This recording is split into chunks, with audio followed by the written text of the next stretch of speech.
تمام حاضرین سے التماس ہے شہدائے ملت جعفریہ کی بلند درجات کے لیے صدر اسلام سے آج تک رہ محبت و ولایت میں جان دینے والوں کے لیے، بالخصوص وہ محبان آل رسول جو دنیا سے چلے گئے اور بعد میں ان کا کوئی فاتحہ پڑھنے والا نہیں رہا، انہیں یاد کرتے ہوئے، اپنے اپنے مرحومین کو یاد کرتے ہوئے، اور بالاخص بانی خمسہ مجالس ان کے مرحومین کے لیے حاجی اللہ بخش صدیقی اور حاجی مشکور حسین صدیقی، ان کے بلندی درجات کے لیے ایک مرتبہ سورہ فاتحہ اور 3 بار سورہ توحید کی تلاوت فرما۔ اعوذ باللہ من الشیطان الرجیم، بسم اللہ الرحمن الرحیم، الحمد للہ رب العالمین الرحمن الرحیم مالک یوم الدین، ایاک نعبد و ایاک نستعین، اہدنا الصراط المستقیم، صراط الذین انعمت علیہم غیر المغضوب علیہم ولا الضالین۔ بسم اللہ الرحمن الرحیم، قل هو اللہ احد اللہ الصمد لم یلد ولم یولد ولم یکن له کفوا احد۔ بسم اللہ الرحمن الرحیم، قل هو اللہ احد اللہ الصمد لم یلد ولم یولد ولم یکن له کفوا احد۔ بسم اللہ الرحمن الرحیم، قل هو اللہ احد اللہ الصمد لم یلد ولم یولد ولم یکن له کفوا احد۔ اللہم اغفر للمؤمنین والمؤمنات والمسلمین والمسلمات الاحیاء منہم والاموات، اللہم تابع بیننا وبینہم بالخیرات، انک مجیب الدعوات، انک علی کل شیء قدیر، وانت بالاجابۃ حق جدیر۔ اللہم صلی علی محمد وآل محمد، صلوات سارے حضرات۔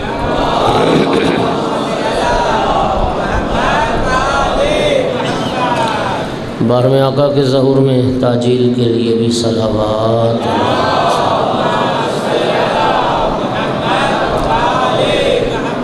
اعوذ باللہ من الشیطان اللعین الرجیم، بسم اللہ الرحمن الرحیم، الحمد للہ رب العالمین والعاقبۃ للمتقین، والجنۃ للمؤمنین والنار للمنافقین، الحمد للہ الذی جعلنا من المتمسکین بولایت علی بن ابی طالب و اولادہ المعصومین،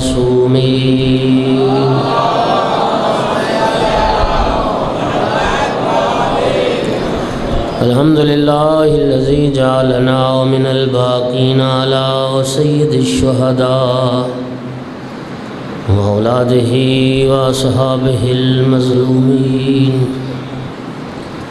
الصلاۃ والسلام والتحیۃ والاکرام علی رسولہ الکریم، شفیع المذنبین انیس الغریبین ورحمۃ للعالمین،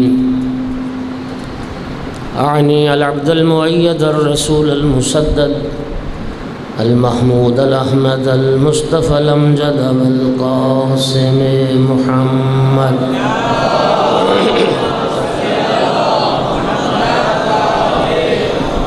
ثم الصلاۃ والسلام والتحیۃ والاکرام علی آل الطیبین الطاہرین المعصومین المنتجبین المنتخبین المظلومین، واللعنۃ الدائمۃ علی اعدائہم ملعونین من یوم عداوتہم الی قیام یوم الدین وبعد یوم الدین۔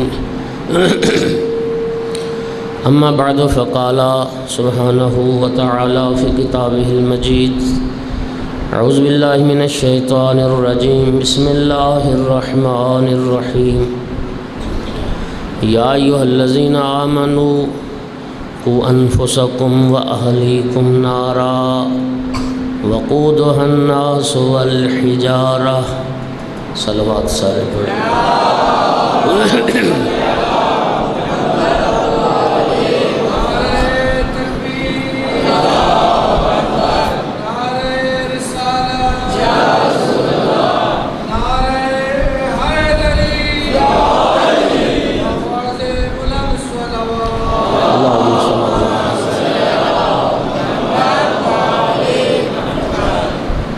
سامعین گرامی قدر، ارشاد رب العزت ہے، اے ایمان والو اپنے آپ کو بھی جہنم کی آگ سے بچاؤ اور اپنے اہل و عیال کو بھی جہنم کی آگ سے بچاؤ کہ جس آگ کا ایندھن انسان اور پتھر ہوں گے۔ میرے محترم، اللہ تعالیٰ نے انسان کو یوں تو طرح طرح کی نعمتوں سے نوازا ہے۔ دو نعمتیں بڑی اہم ہیں۔ ایک، اللہ نے انسان کو عقل عطا کی ہے، دوسری زبان عطا کی ہے۔ مولا امیر المومنین ارشاد فرماتے ہیں کہ یہ جو دو نعمتیں ہیں، عقل اور لسان، بالعقل یستفید و باللسان یفید، عقل سے انسان سیکھتا ہے اور زبان سے سکھاتا ہے۔ توجہ ہے ذرا یار، انسانوں نے تو جانوروں کو بھی سکھا لیا ہے۔ کئی جانور ہیں نا ایسے جنہیں انسان سدھا لیتا ہے، سکھا لیتا ہے۔ حقیقت میں وہ سیکھنا کیا ہے، بس انسان کوشش کر کے ان کی ایک عادت بنا دیتا ہے، ورنہ عقل و منطق ان کے پاس نہیں ہے۔ اور فرض کر لو کہ اگر کچھ جانور ایسے ہیں جو سیکھ جاتے ہیں، سیکھنے کی صلاحیت اگر کسی جانور میں ہے بھی صحیح، آپ دیکھ لیں کہ بہت سارے کام جو انسان نہیں کرتے، لوگوں نے کتے سکھا لیے ہیں، کتوں کو سکھا لیا ہے نا۔ اچھا، اب کتا جتنا بھی سیکھ گیا ہو، کتا وہ فن آگے کسی کتے کو نہیں سکھا سکتا۔ جو جانور سیکھ بھی جاتے ہیں وہ آگے کسی کو سکھانے کی صلاحیت اللہ تعالیٰ نے یہ صلاحیت انسان کو عطا کی ہے۔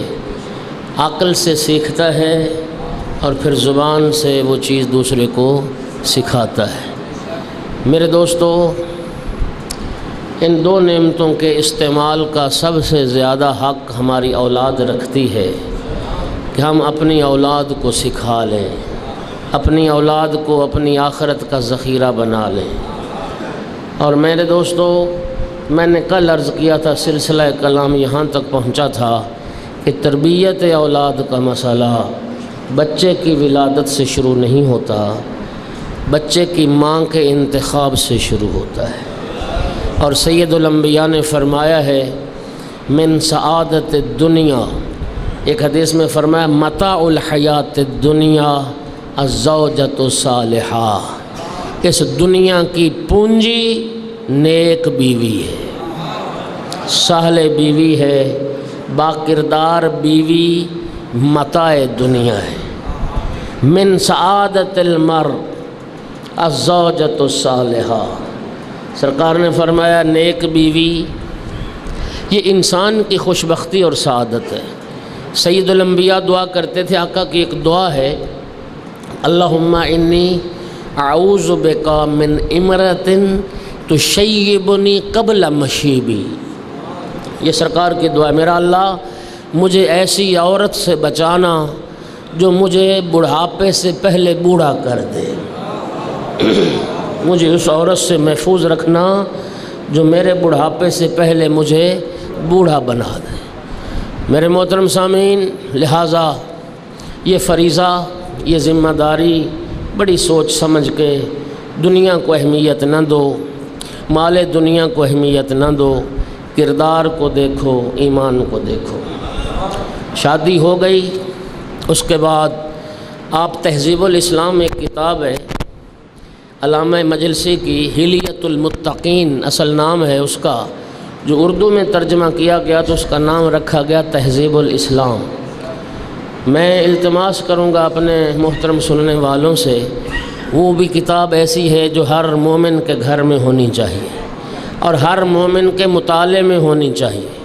میں نے پچھلے سال کی مجلس میں ایک بات کی تھی کہ الحمدللہ اب تو علماء نے اتنا کام کر دیا، اتنا کام ہو گیا، زوجین کے حقوق، اولاد کے حقوق، ماں باپ کے حقوق پہ بہت ساری کتابیں۔ آپ کو یاد ہوگا پچھلے سال میں نے کہا تھا کہ اگر میرے بس میں ہو تو جوانوں کی شادی سے پہلے وہ کتابیں ان کو ضرور پڑھائی جائیں جن میں میاں بیوی کے حقوق لکھے ہوئے ہیں اور جن میں تربیت اولاد کے اصول بیان کیے گئے ہیں کہ کل کو جو نعمت اللہ نے تمہیں عطا کرنی ہے، جو رحمت پروردگار تیرے گھر میں آئے گی، اس کو سنبھالنا کیسے ہے، اس نعمت کی قدر کیسے کرنا ہے اور اس کو ذخیرہ آخرت کیسے بنانا ہے۔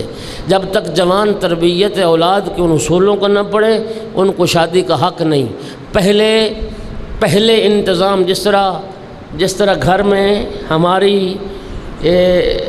عورتیں بچے کی ولادت ہونے والی ہو نا تو عورتیں کیا کرتی ہیں، تیاری شروع کر دیتی ہیں، اس کے کپڑے سی کے رکھ دیتی ہیں، اس کے وہ بستر بنا کے رکھ دیتی ہیں۔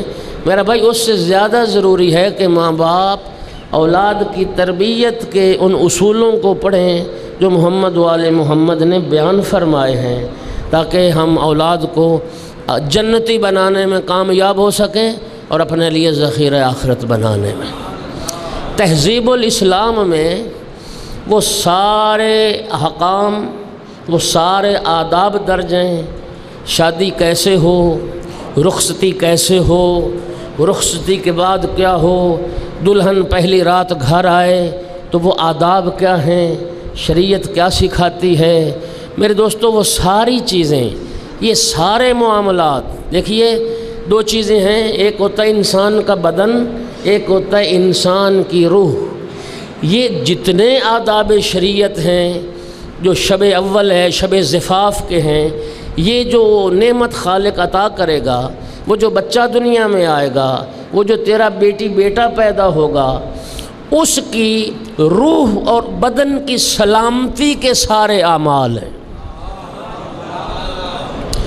وہ شیطان کے حملوں سے کیسے بچے گا، وہ وسوسہ شیطانی سے کیسے محفوظ رہے گا، کیا کیا جائے، وہ سارے اعمال موجود ہیں۔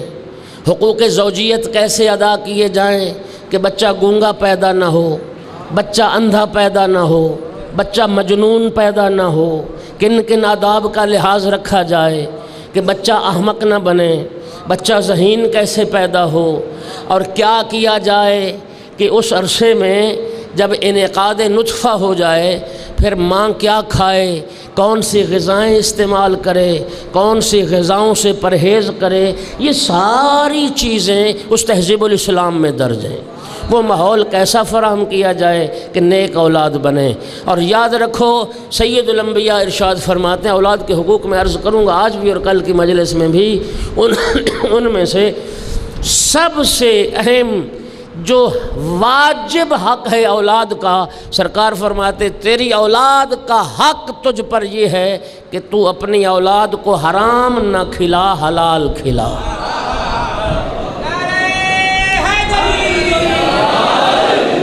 اپنی اولاد کو حلال کھلا، وہ نطفہ رزق حلال سے بنے،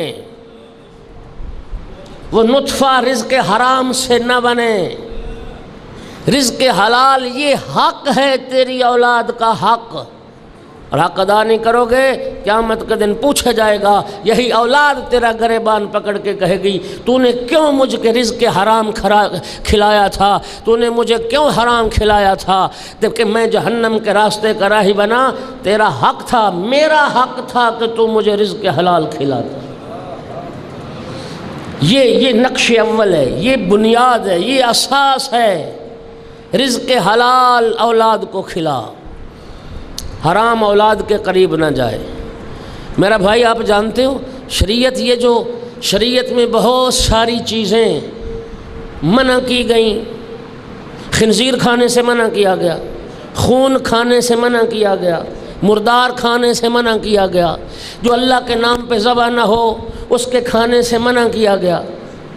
آخر جانتے ان چیزوں کا فلسفہ کیا؟ شراب پینے سے منع کیا گیا، گندا جراثیم والا پانی پینے سے منع کیا گیا۔ یہ ساری چیزیں کیوں ہیں؟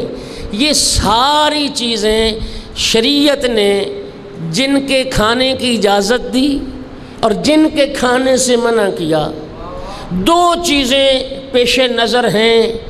ایک یہ کہ تیرے بدن اور روح کی سلامتی کے لیے کیا چاہیے، ان کے کھانے کی اجازت دی، اور جو شاید تیرے بدن اور تیری روح کو نقصان دے سکتی ہے، خالق نے ان چیزوں سے تجھے منع کیا،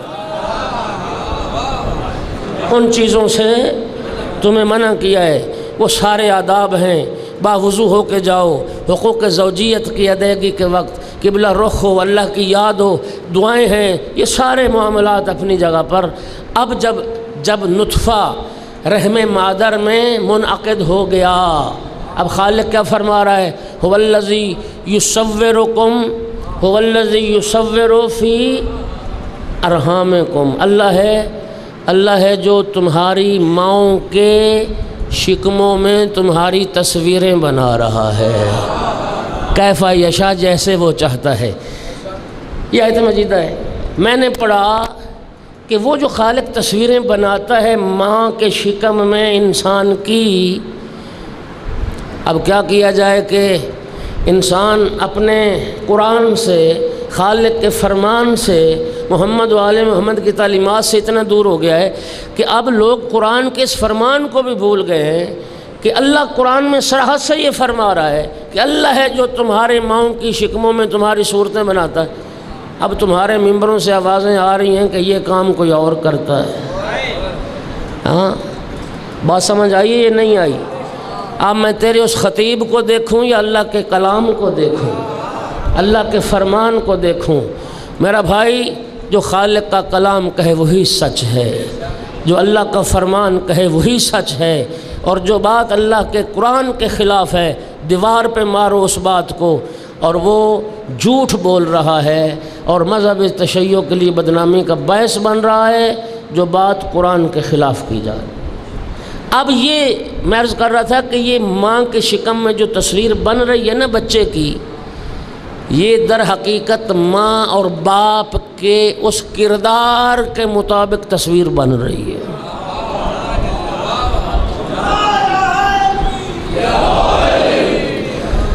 میرا بھائی، یہ جدید سائنس بھی ثابت کر چکی ہے، یہ جو مدت حمل ہے، یہ ماں کے شکم میں جتنی دیر بچہ رہتا ہے، ماں کی سوچ، ماں کی فکر، ماں کہاں بیٹھتی ہے، ماں کس محفل میں جاتی ہے، ماں کیسے ماحول کو اختیار کرتی ہے، یہ ساری چیزیں، یہ ماں کا جو کردار ہے وہ بچے کی تصویر بنا رہا ہے، وہ بچے کی تصویر بنا رہا ہے۔ 4 مہینے کے بعد تخلیق کامل ہو جاتی ہے ماں کے شکم میں، اللہ روح داخل کر دیتا ہے، اور روح داخل ہونے کے بعد جو حس، جو قوت حاسہ انسان کی سب سے پہلے کام شروع کرتی ہے وہ سماعت ہے۔ وہ کیا ہے؟ یہ جدید سائنس بھی اس کو ثابت کر رہی ہے اور قرآن بھی اس کو کہہ رہا ہے۔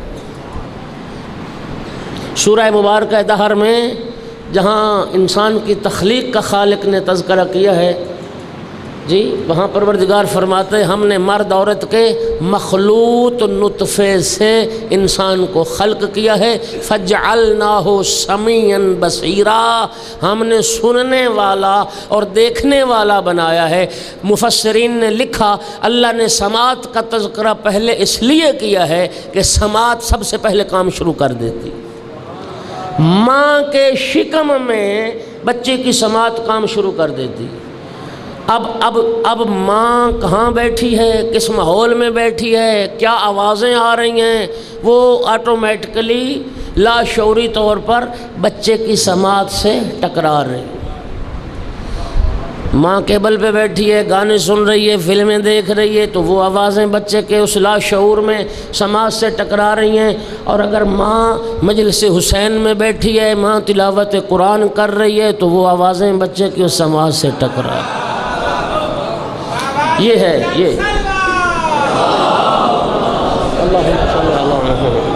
یہ تصویر بن رہی۔ اور پھر جب مدت حمل تمام ہوئی اور وضع حمل کا زمانہ آ گیا، بچہ دنیا میں آ گیا، اب شریعت کیا کہتی ہے؟ وہ عورتیں جو بچے کی ولادت کے وقت ماں کے پاس ہیں، انہیں دنیاوی گفتگو نہیں کرنی چاہیے۔ کیا ہونا چاہیے؟ شریعت کہتی ہے بچہ جب دنیا میں آئے تو سب سے پہلی آواز بچے کی سماعت سے اللہ کی کبریائی کی ٹکرائے۔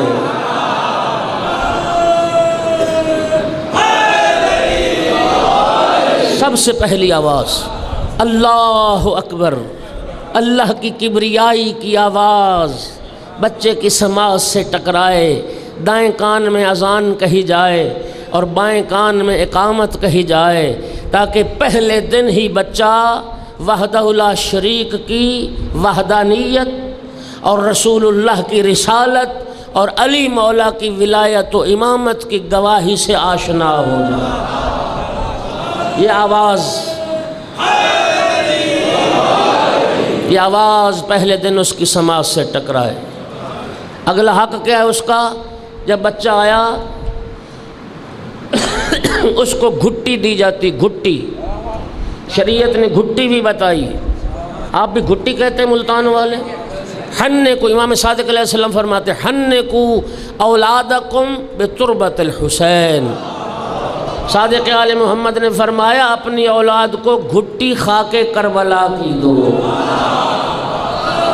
خاک شفا کی گھٹی، زمزم میں ملا کے، شہد میں ملا کے، فرات کے پانی میں ملا کے خاک کربلا کی گھٹی دو، تاکہ پہلے دن ہی کربلا سے رشتہ جڑ جائے۔ خاک کربلا کی کربلا کربلا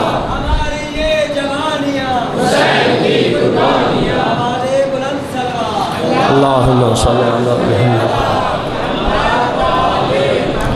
پہلے دن ہی کربلا سے رشتہ جڑ جائے اور خاک کربلا خون بن کے بچے کی رگوں میں دوڑنے لگ جائے۔ خاک کربلا کی گھٹی دو۔ اور پھر کیا ہے؟ بچے کی طہارت، بچے کو پاک و پاکیزہ کیا جائے۔ اب اس کے بعد آ جائے گا اگلا حق جو اولاد کا ہے، وہ ماں اپنا دودھ پلائے۔ سید الانبیاء نے فرمایا لیس للصبی لبن خیر من لبن امہ۔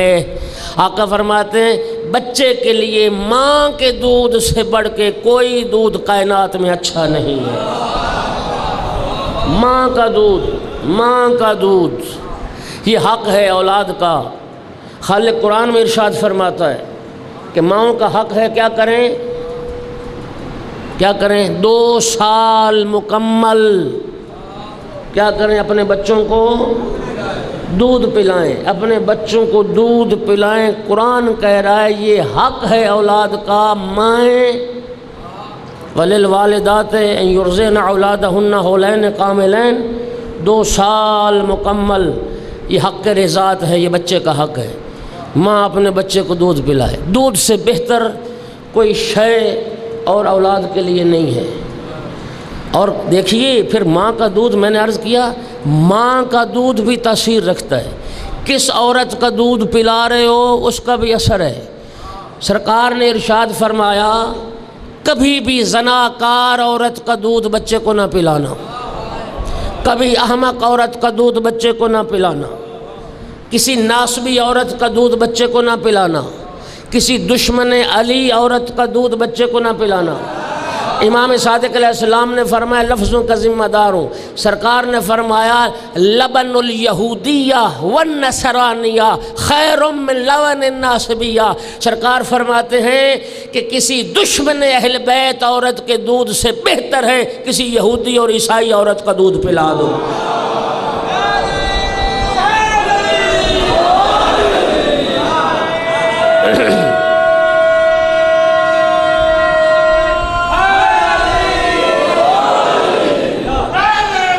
یا کسی دشمن اہل بیت، کسی ناسبی عورت کا دودھ مت پلانا اپنی اولاد کو۔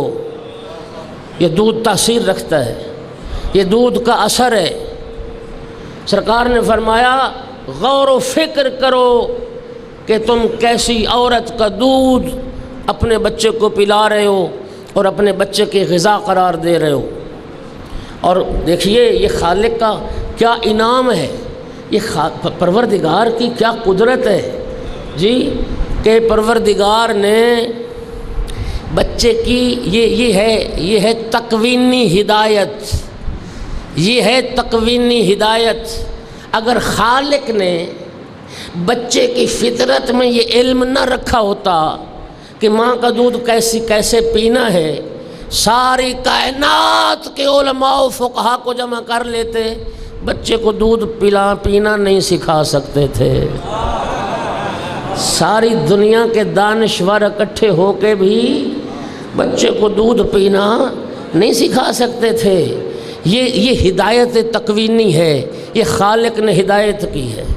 اور پھر ماں جب دودھ پلائے گی، اللہ اکبر، جدید سائنس نے بھی اس کو ثابت کیا اور ازرو شریعت بھی یہ بات ثابت ہے۔ امام صادق فرماتے ہیں ماں کا دودھ ہر روز اس کی کیفیت بدلتی جائے گی، یعنی جو بچے کی نشو و نما ہوتی جائے گی، بچے کو کس قسم کی ضرورت ہے، لحمیات چاہیے، پروٹین چاہیے، معدنیات چاہیے، کیا چاہیے، ہر روز ماں کے دودھ کی خاصیت اور اثر بدلتا جائے گا۔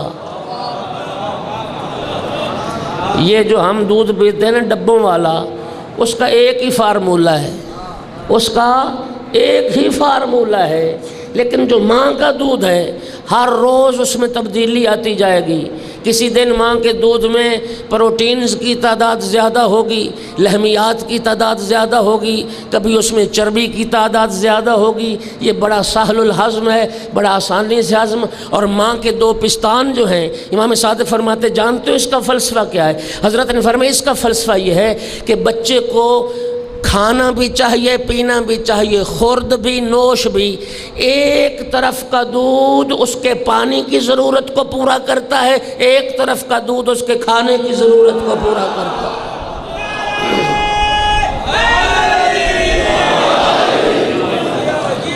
اور ماں کو دونوں طرف سے دودھ پلانا چاہیے بچے کو۔ امام فرماتے ہیں دونوں طرف سے دودھ پلانا چاہیے، ہر روز اس کی کیفیت بدلے گی۔ اور خود دودھ پلانا جانتے ہو کہ ماں کے لیے کیا فوائد ہیں؟ سرکار نے ارشاد فرمایا بچے کی ولادت کے بعد جب ماں دودھ پلائے گی، رحم اپنی اصلی حالت میں آئے گا دودھ پلانے سے، خون جلدی رک جائے گا، ختم ہو جائے گا دودھ پلانے سے۔ مدت حمل میں ماں کے بدن میں جو چربی جمع ہو گئی وہ چربی زائل ہوگی دودھ پلانے سے، اور دودھ پلانے سے بچے کی ماں کے ساتھ اور ماں کی بچے کے ساتھ محبت اور اس جذبہ محبت میں اور عشق میں اضافہ ہوتا چلا جائے گا۔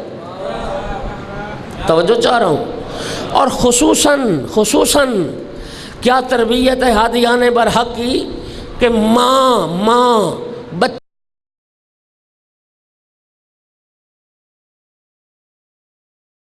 کو سلائے اپنے بائیں پہلو میں۔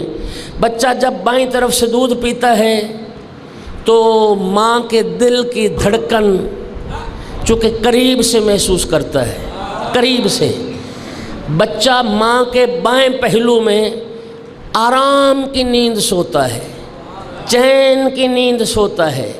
بائیں پہلو میں سکون زیادہ محسوس کرتا ہے۔ کیوں؟ اس لیے کہ ماں کے دل کی دھڑکن اس بچے کے اطمینان اور سکون کا باعث بنتی ہے۔ لہٰذا ماؤں کو چاہیے کہ بچوں کو جب سلائیں اپنے پہلو میں تو بائیں پہلو میں سلائیں، اپنے دل کے قریب تر رکھیں، اس لیے کہ وہ بچے کی نشو و نما میں زیادہ بہتر کردار ادا کر سکتا ہے۔ غور کر رہے ہیں یا نہیں کر رہے؟ جناب ام سلمہ نے صلوات اللہ علیہ نے سرکار سے سوال کیا، یا رسول اللہ، قرآن و حدیث میں مردوں کے لیے تو بڑے انعامات کا تذکرہ ہوا، مردوں کے لیے بہت سارے اجر و ثواب بیان ہوئے، یا رسول اللہ کیا ہم عورتوں کے لیے بھی کوئی اجر و ثواب ہے؟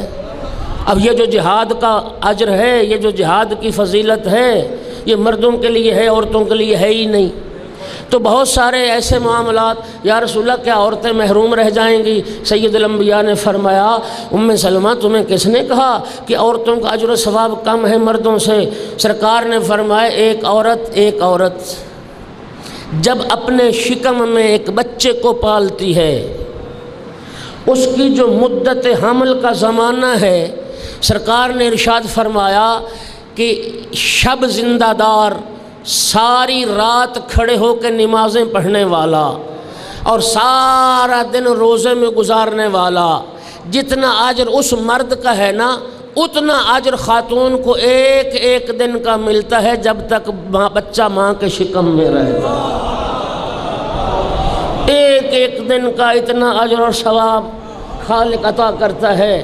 اور فرمایا جب بچے کو جنم دیتی ہے ماں، توجہ چاہ رہا ہوں، سرکار نے فرمایا اللہ کی طرف سے فرشتہ آ کے اس ماں کے بدن سے پروں کو مس کر کے کہتا ہے، تجھے بشارت، اللہ نے تیرے سارے گناہ معاف کر دیے۔ اور اللہ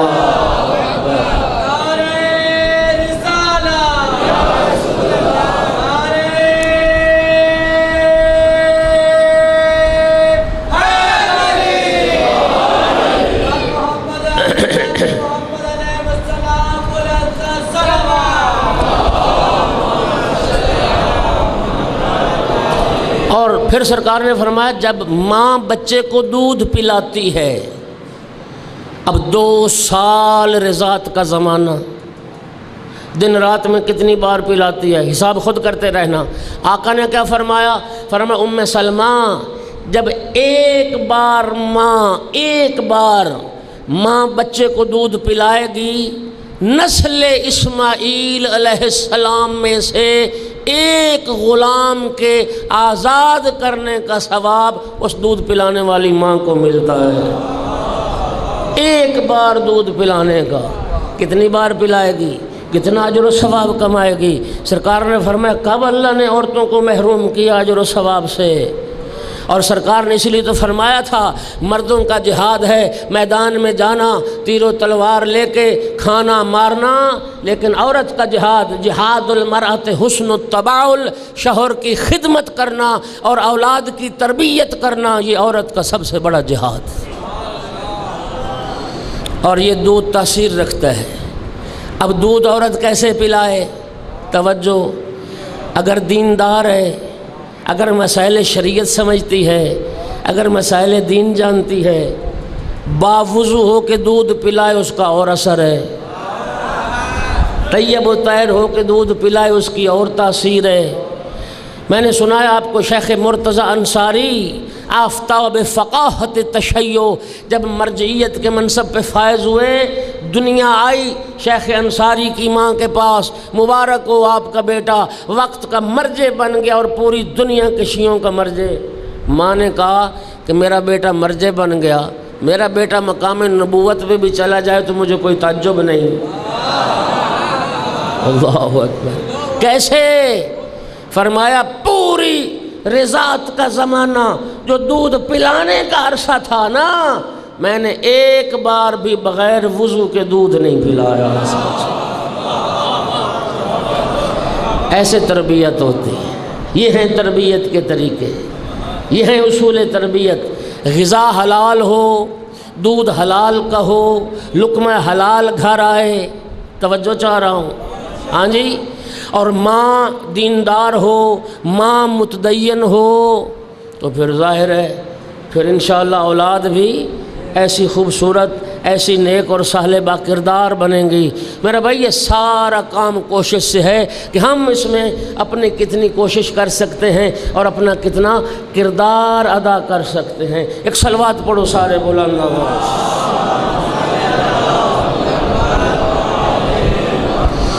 بس وقت آج پھر نہیں ہے، انشاءاللہ کل پھر آپ نے ٹائم تو سن لیا 7:30 سے، کل 8:30 بجے میں پڑھوں گا۔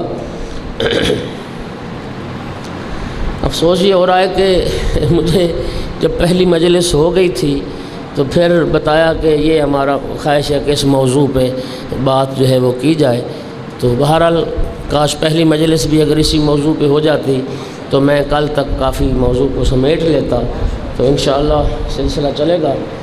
ملا یازر الفقیہ میں یہ روایت موجود ہے، چھٹے امام سے کسی نے پوچھا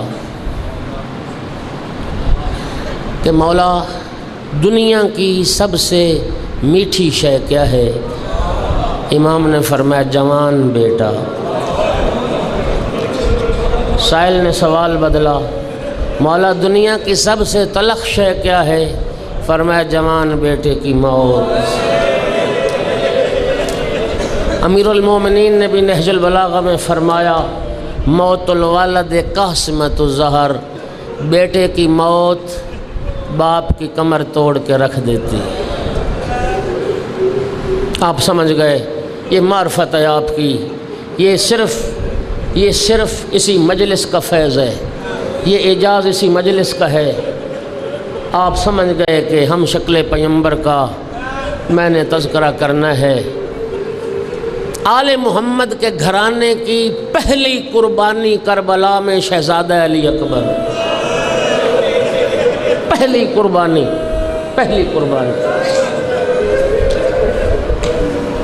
شہزادہ علی اکبر کے زیارت نامے میں پڑھیے، یہ جملہ آئے گا، میرا سلام اس ہستی پر جو آل محمد کے گھرانے کی پہلی قربانی۔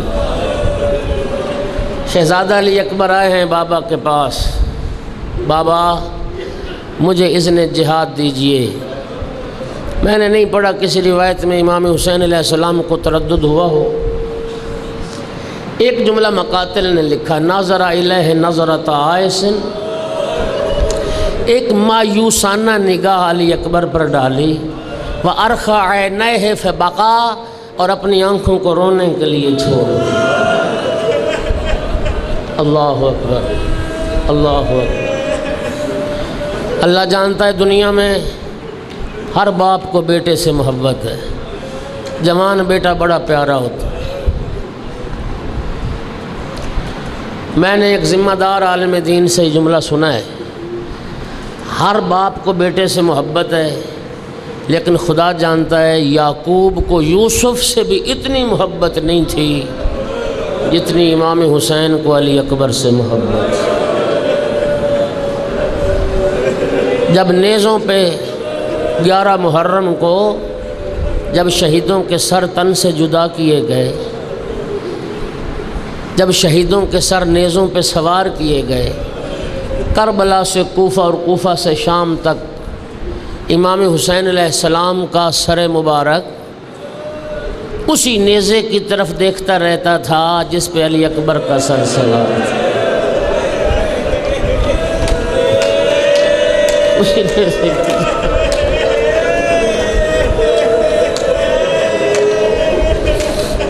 اجرکم علی اللہ۔ یہ پہلا شہید ہے جس کو خود امام حسین علیہ السلام نے تیار کیا، نانا کی دستار پہنائی ہے، امام حسین علیہ السلام نے خود جوان کو تیار کیا ہے۔ عزادارو، میں ودا نہیں پڑھ سکتا کہ جناب علی اکبر خیموں سے ودا ہو کے کیسے آئے۔ اللہ جانتا ہے میرے ناقص مطالعے میں کربلا میں صرف 2 شہید ہیں، 2 ہستیاں ہیں۔ جب خیموں سے ودا ہوئے ہیں نا تو ساری بیویوں نے حلقہ باندھ کے ماتم کیا ہے۔ ایک امام حسین جب رخصت ہوئے خیموں سے، اور امام حسین کے بعد جناب علی اکبر ہیں، جب رخصت ہوئے ہیں تو ساری بیویوں نے حلقہ باندھ کے ماتم کیا تھا۔ بیویاں کہتی تھی علی اکبر ہماری غربت پہ ترس۔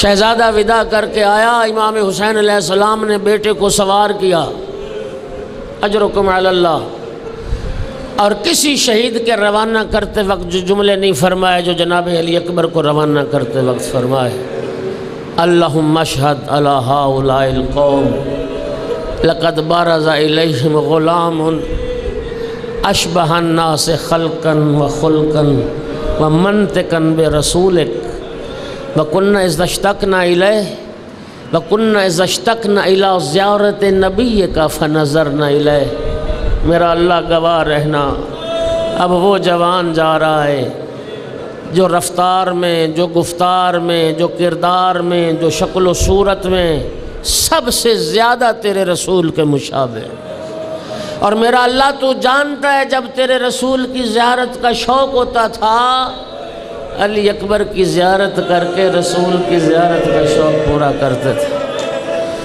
جملہ سن، علامہ علی نقی لکھتے ہیں کہ امام حسین علیہ السلام کا یہ جملہ بتاتا ہے کہ پوری زندگی میں جب بھی امام حسین نے جناب علی اکبر کو دیکھا ہے نا، نانا کی شبیہ سمجھ کے دیکھا، رسول اللہ کی شبیہ سمجھ کے زیارت کی ہے۔ جب بھی تیرے رسول کی زیارت کا شوق پورا ہوتا تھا، شہزادے کو سوار کیا، فرمایا جاؤ علی اکبر بیٹا اللہ کے حوالے۔ شہزادہ علی اکبر گھوڑے پہ سوار ہوئے، گھوڑے کو ایڑ لگائی، گھوڑا چند قدم چلا، شہزادہ علی اکبر کو محسوس ہوا جیسے پیچھے سے کوئی انسان دوڑتا ہوا آ رہا ہو۔ شہزادے نے گھوڑا روکا، پلٹ کے دیکھا تو غریب بابا حسین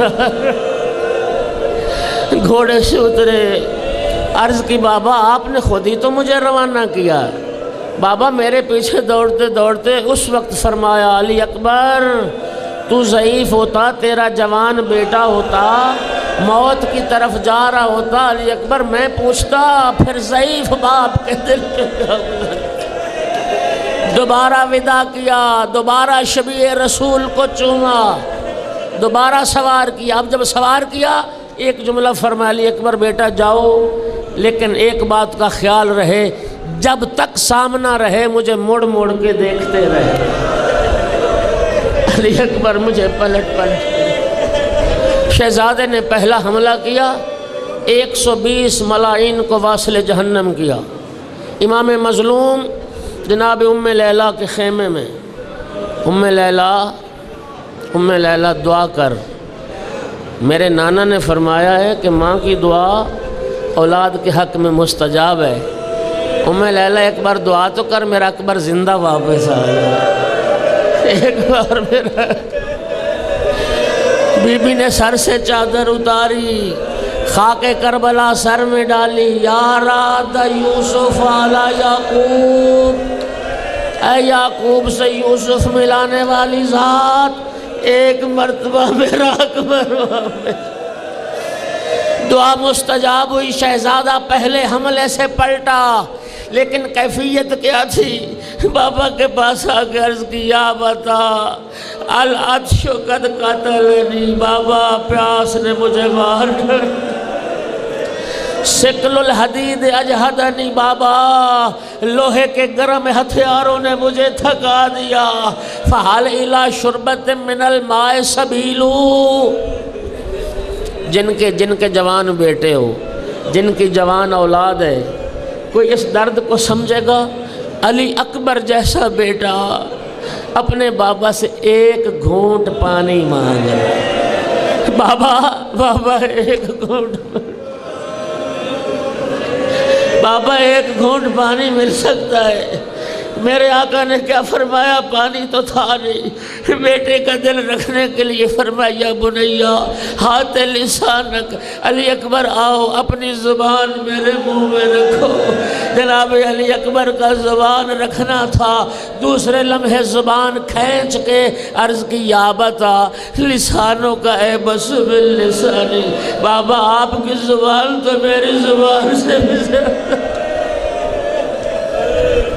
اجرکم علی اللہ، بابا آپ کی زبان تو میری زبان سے بھی زیادہ خشک ہے۔ پھر میرے آقا نے انگشتر عطا فرمائی، علی اکبر بیٹا یہ انگوٹھی منہ میں رکھو، شاید کچھ تسکین رہے۔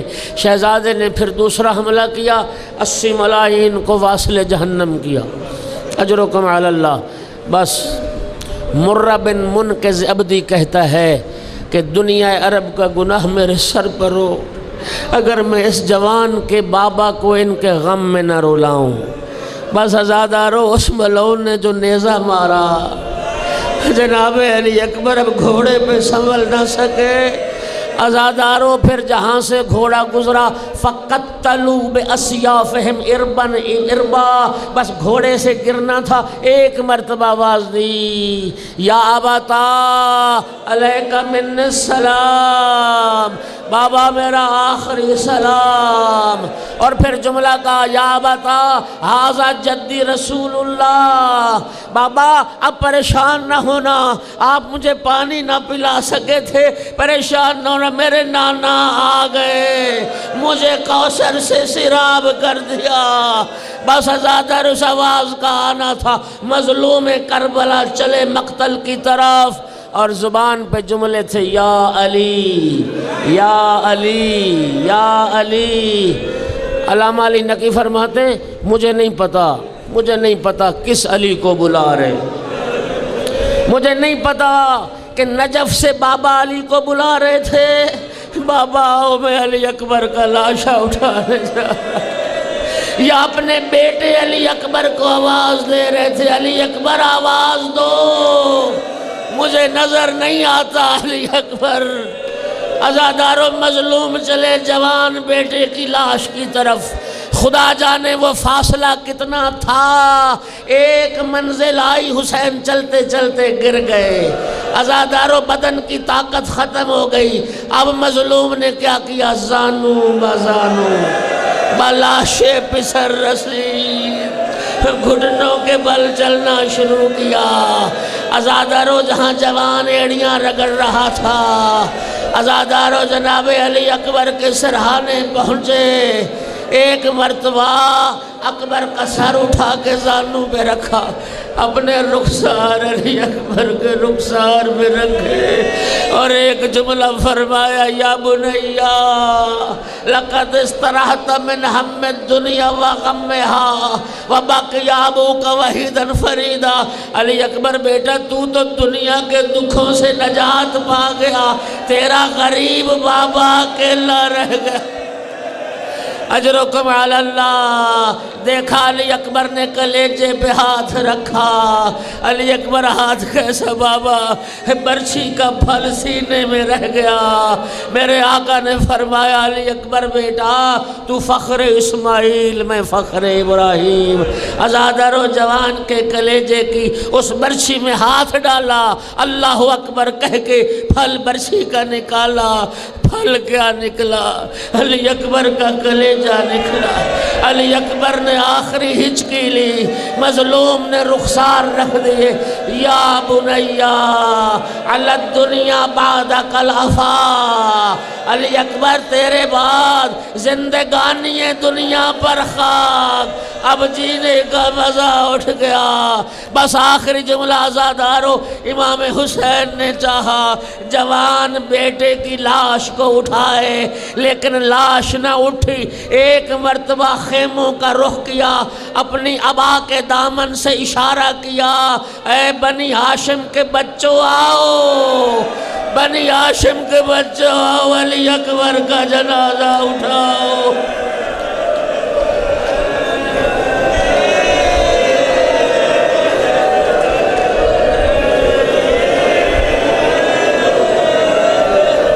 لعنت اللہ علی القوم الظالمین وسيعلم الذين ظلموا أي منقلب ينقلبون۔ پروردگار ذکر کو قبول فرما، عزاداروں کی سزاداری کو قبول فرما، بانیان کے حوائج شریعہ پورے فرما، مالک ان کے مرحومین کو اعلیٰ علیین میں مقام عطا فرما، ہماری اولاد کو نیک و صالح بنا، ہماری آخرت کا ذخیرہ قرار دے، بیماروں کو شفا عطا فرما۔